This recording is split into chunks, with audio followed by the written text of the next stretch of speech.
Вы смотрите итоговый выпуск новостей. О самых заметных событиях среды 19 мая вы узнаете из материалов наших корреспондентов. В студии Сергей Михедов. Здравствуйте. Коротко о темах выпуска. На гидропостах у Якутска наблюдает ледоход разной интенсивности. Уровни воды продолжают расти. Озвучим последние данные. Здесь можно получить прививку от COVID-19 без очереди. Дополнительные пункты вакцинации заработали в Якутске. В чем еще их преимущество? Трое нерюнгринцев получили серьезные травмы на производстве и теперь имеют право на получение автомобиля один раз в 7 лет. Как новые машины помогут жить людям с инвалидностью? В Ленске начался дачный сезон, запущен пригородный маршрут автобуса, который полюбили многие огородники. Самые масштабные и перспективные соревнования разработчиков, объявлены победители республиканского конкурса для школьников и студентов «Моя профессия IT».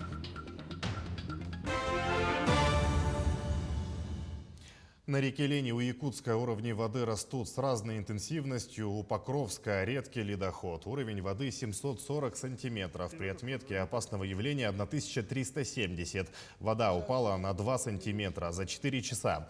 У гидропоста Табага прирост за 4 часа составил 6 сантиметров. Уровень воды, по последним данным, 820 сантиметров. При критическом 970.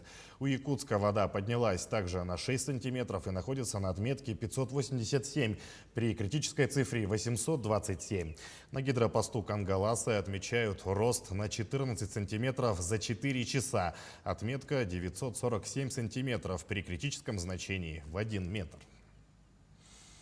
Между тем, качество воды в Якутске во время половодья соответствует нормам Санпин, сообщает пресс-служба водоканала. При подаче холодной воды с водоочистной станции цветность составляет 5,2 градусов. Согласно нормам, допустимый уровень цветности равен 20 градусам.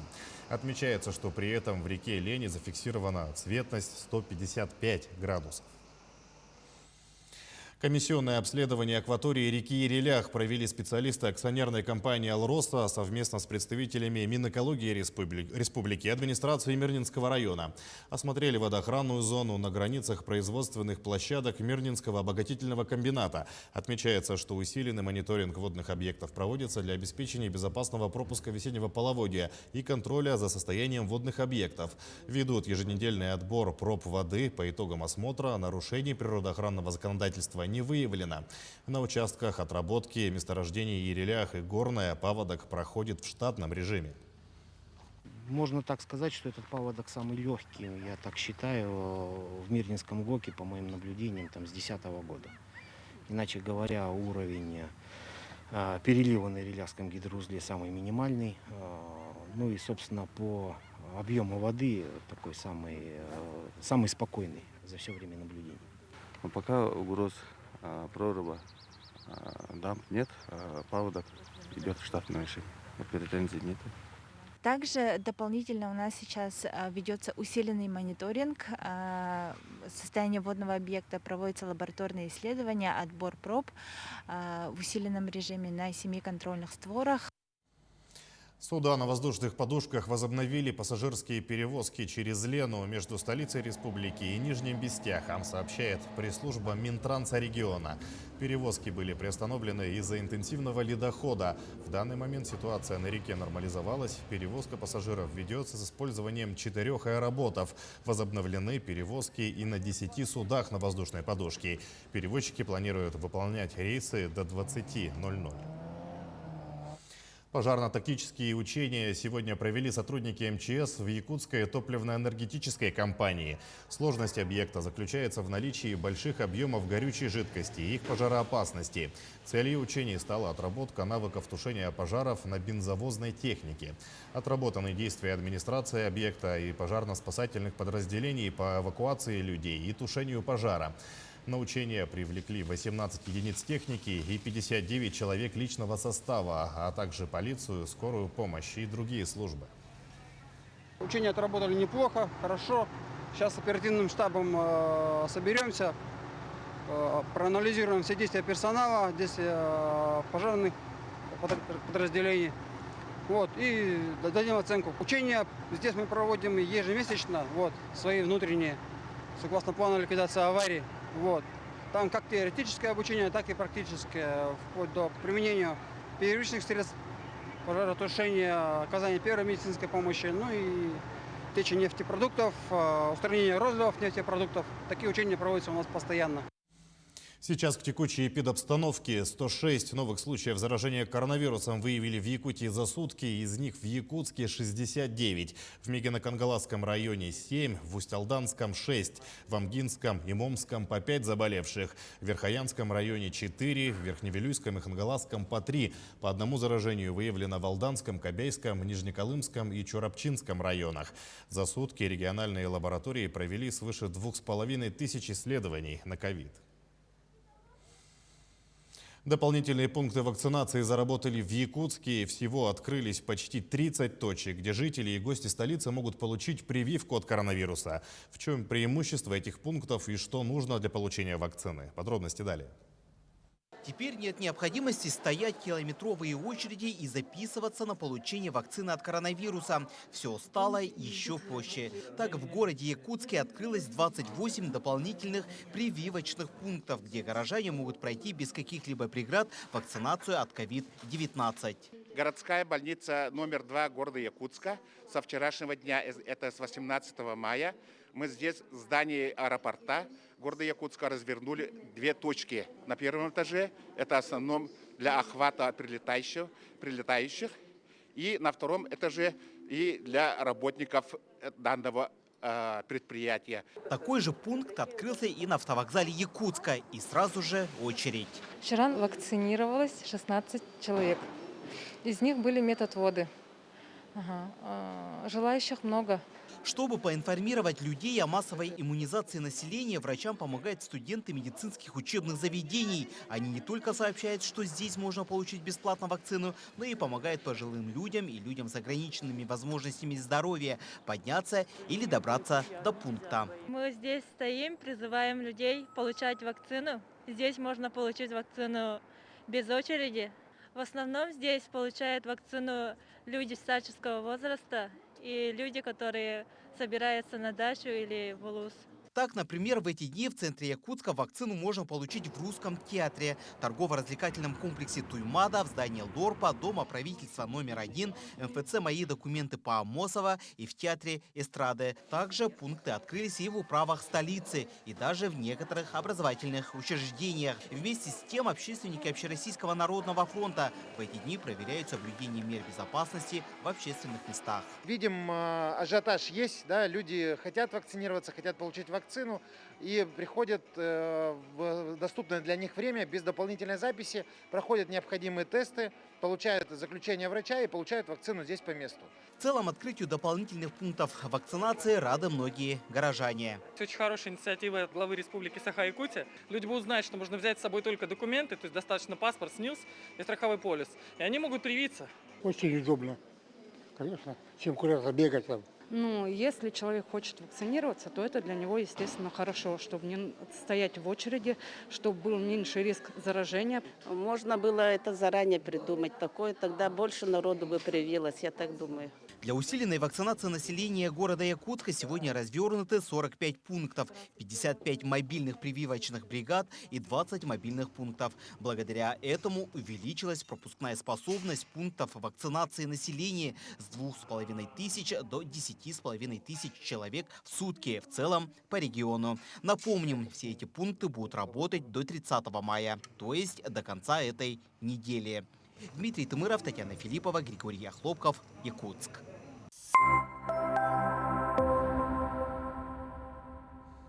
Главное – безопасность и здоровье населения. По таким девизам сейчас в столице региона в разгар пандемии трудятся врачи лечебных учреждений. Специалисты эндокринологического диспансера, несмотря на сложную эпидситуацию, продолжают оказывать помощь больным с сахарным диабетом. Ведь пандемия коронавируса не повод отказываться от своих пациентов. Дмитрий Тымыров подробнее о специфике работы. Сегодня в Якутии больных сахарным диабетом более 25 тысяч человек, и это лишь цифра тех, кто состоит на учете. А тех, кто еще не подозревает о своем недуге, может быть и больше. Для населения нашей республики это достаточно серьезная цифра, то есть практически это около 6% нашего населения болеют этим заболеванием. Каждый из них нуждается в обязательной медицинской помощи. Для того, чтобы они могли получать всю необходимую врачебную помощь, работа диспансера не была приостановлена даже в период сильных ограничительных мер. В связи с тем, что была острая нехватка и врачебных, и сестринских, и санитарских кадров в так называемых красных зонах, руководством нашей больницы и Министерством здравоохранения было принято решение перенаправить наши кадры на работу в красную зону. В период жесткого локдауна в диспансере с населением остались работать лишь 2 узких специалиста. Остальные же врачи принимали пациентов через современные средства связи. И вот с марта этого года они вновь заработали в полную силу. Мы рады, что потихонечку, да, но ковидом жизнь продолжается, больные болеют, конечно, да, и не нуждаются в нашей помощи. Мы уже начали принимать в обычном режиме. Каждый день через амбулаторный стационар после открытия диспансера проходят десятки якутян, больных сахарным диабетом. Каждому нужен индивидуальный подход. И у нас каждый день на приеме бывает больше 12 больных. Всех мы должны смотреть, потому что вначале у нас профилактическая работа, потом лечебная работа, потом. Сегодня применение современных методов работы является приоритетным, ведь пандемия не ушла полностью, а беречь здоровье пациентов – главная задача наших врачей.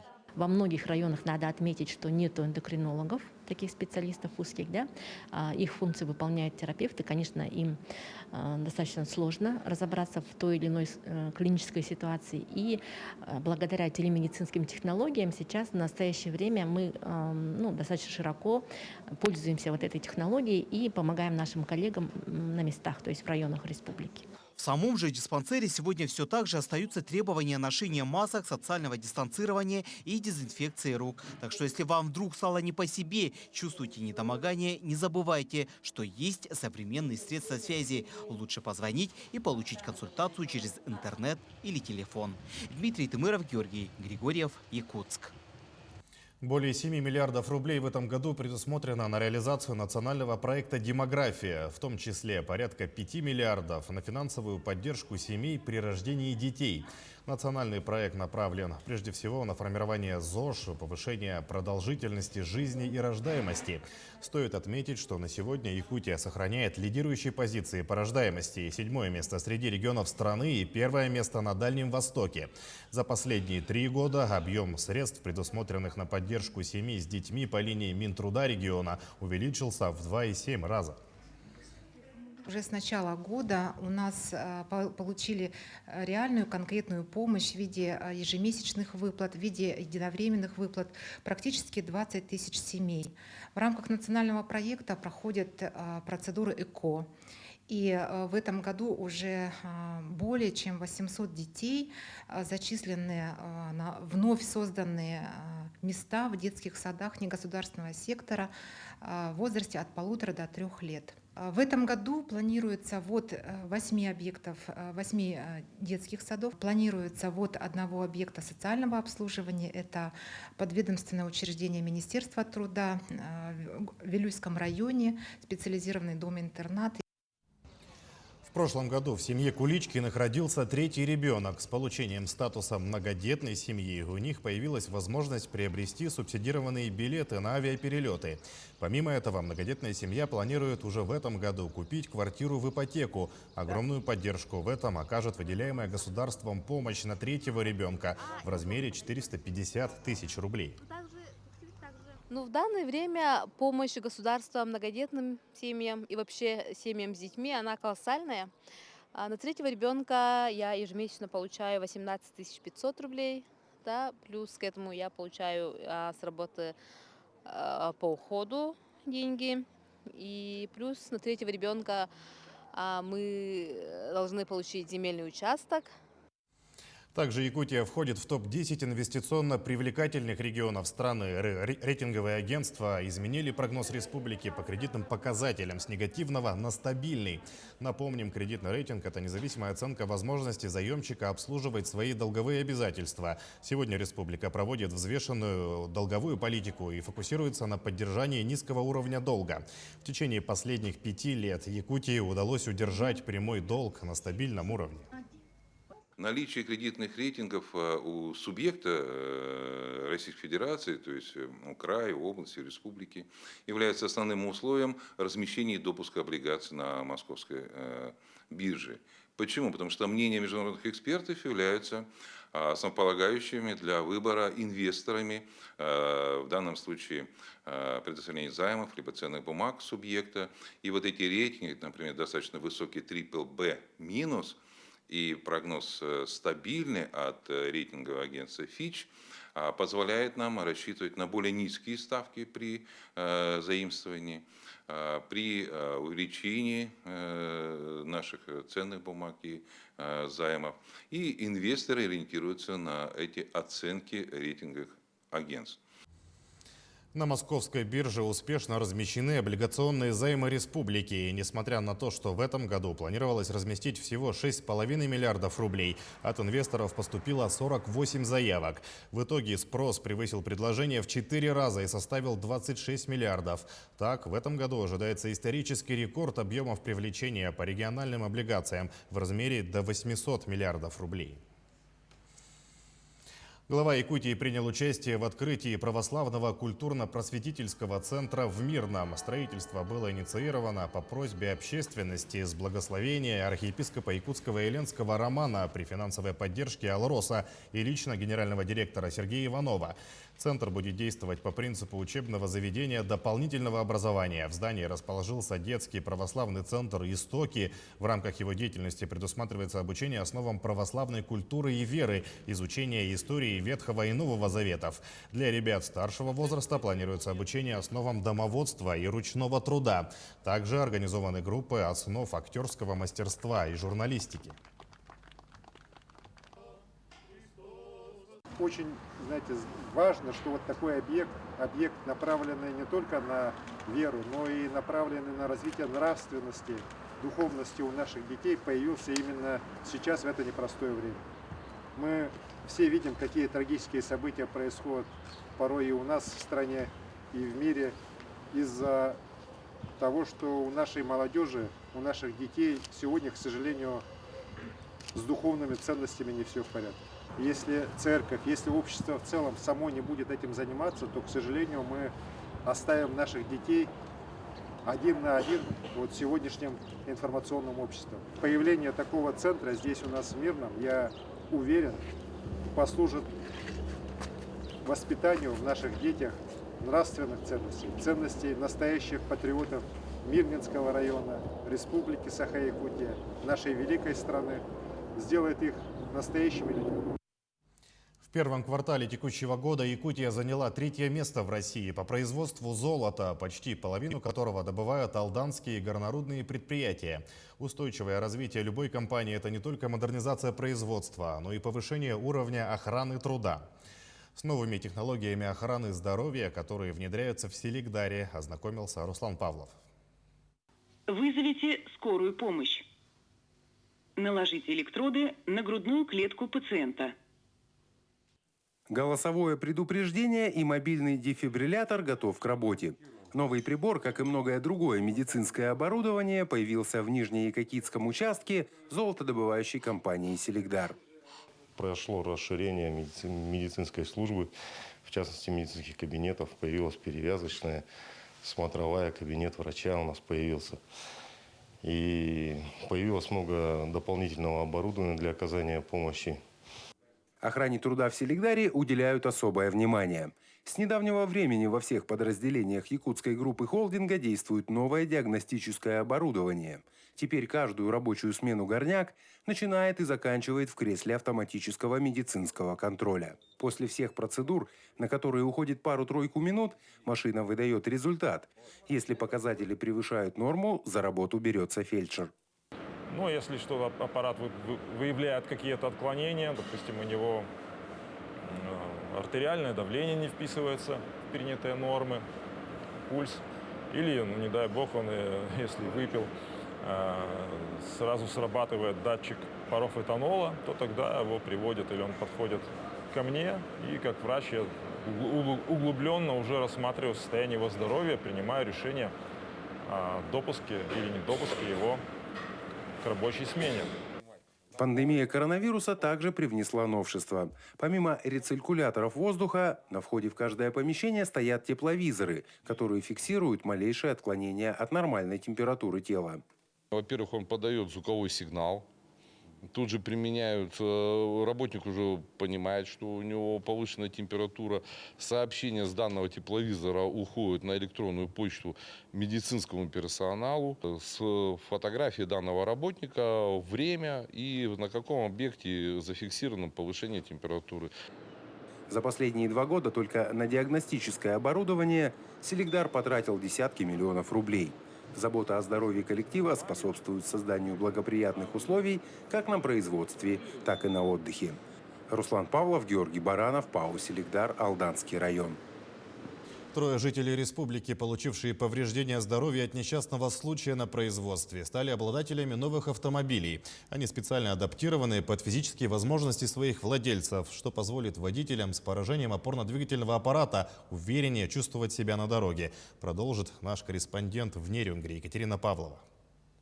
За счет средств Фонда социального страхования Российской Федерации застрахованные граждане, пострадавшие на производстве, имеют право на получение нового автомобиля 1 раз в 7 лет. При условии рекомендации данного вида реабилитации программой разработано Бюро медико-социальной экспертизы. В течение всей эксплуатации машины частично компенсируются горюче-смазочные материалы, текущий ремонт и 1 раз во время эксплуатации капитальный ремонт. Программа работает с 2001 года. За это время жители республики получили 199 транспортных средств. Сергей Иванович Зинов, пожарный парашютист, получил травму спинного мозга в 2018 году. 535-й прыжок просто неудачный получился. У меня парашют запутался, я упал. Выкарабкался. Здесь в Нерюнгри давали 2 дня жизни всего. Я выкарабкался. И вот сегодня получаю машину.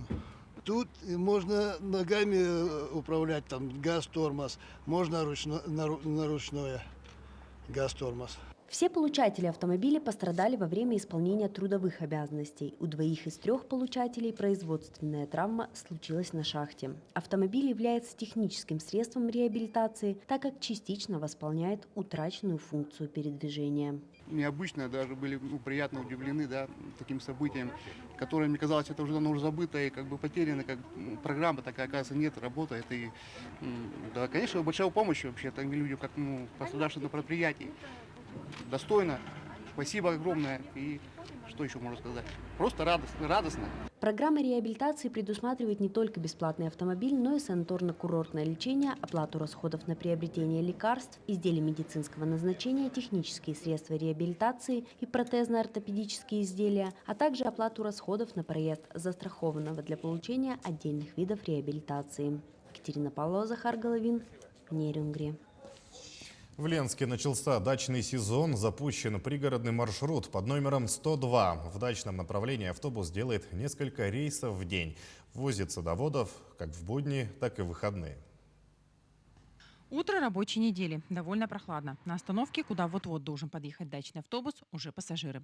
Погода не мешает садоводам выбраться за город. Дачного сезона они ждали всю зиму. Соскучились по работе. До тепла нужно успеть многое. Работа, она хватает всегда.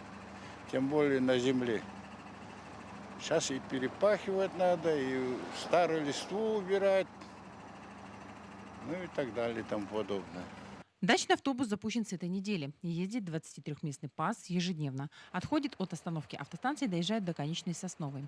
Время в пути в одну сторону около 50 минут. Маршрут был запущен 4 года назад и сразу же стал востребован дачниками. Пенсионеры ездят, и молодежь ездит все время, утром, вот и в обед. вообще в выходные дни очень много народу, люди ездят на дачу. Кто работать, кто отдыхать. Как и в предыдущие годы, проезд остается бесплатным для пенсионеров, ветеранов и многодетных семей. Теперь, признаются садоводы, можно ездить на дачу хоть каждый день. Но у нас машины нет своей, поэтому вот на автобусе только добираемся. Ждали автобуса, когда начнет ходить. У нас там домик с печкой, поэтому вот сегодня будем ночевать. Вечерним рейсом завтра уедем домой. Потому что дома стоят помидоры на окошках, их надо поливать. Во-первых, добираться легко, это удобно. И тем более нас, стариков, пенсионеров, возят бесплатно. Расписание устраивает нормально, все хорошо, удобно. Всем остальным дачникам поездка до дачи обойдется в 40 рублей. За крупногабаритный багаж нужно будет доплатить еще 10 рублей. Автобус будет ходить до конца дачного сезона. Светлана Балеева, Виталий Андреев, Ленск. В Якутске торжественно наградили победителей 6-го республиканского конкурса для школьников и студентов «Моя профессия IT». В течение 3 месяцев организаторы, судьи и эксперты конкурса отбирали лучшие командные проекты среди школьников и студентов со всей республики. Кто стал победителем, расскажет Сарглан Неустроева. Отборочные этапы конкурса прошли в 22 муниципальных образованиях. При этом в этом году участие в конкурсе приняло рекордное количество человек – 1527 студентов и школьников. Общий призовой фонд составил 500 тысяч рублей. Командные призы денежные. Тоже стоимость призов не изменилась тоже прошлого года. Это 50 тысяч, 30 тысяч рублей, в зависимости от лиг. То есть на команду идет. Также будут индивидуальные призы для лучшего разработчика, лучшего менеджера, лучшего дизайнера. Уже по традиции каждая команда, которая победитель, получит такие тоже призы. Для того, чтобы побороться за звание лучшей команды разработчиков, участникам пришлось пройти несколько этапов конкурса. Полный полет фантазии и никаких ограничений по тематике, механике и другим спецификам IT-технологий.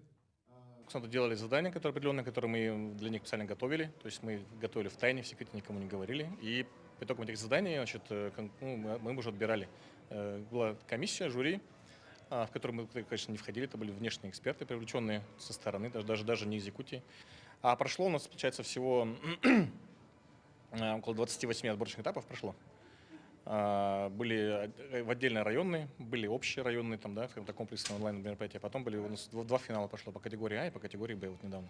Первое место вышли лидеры категории УДС студентов колледжей и университетов Республики Якутия занимает команда Square.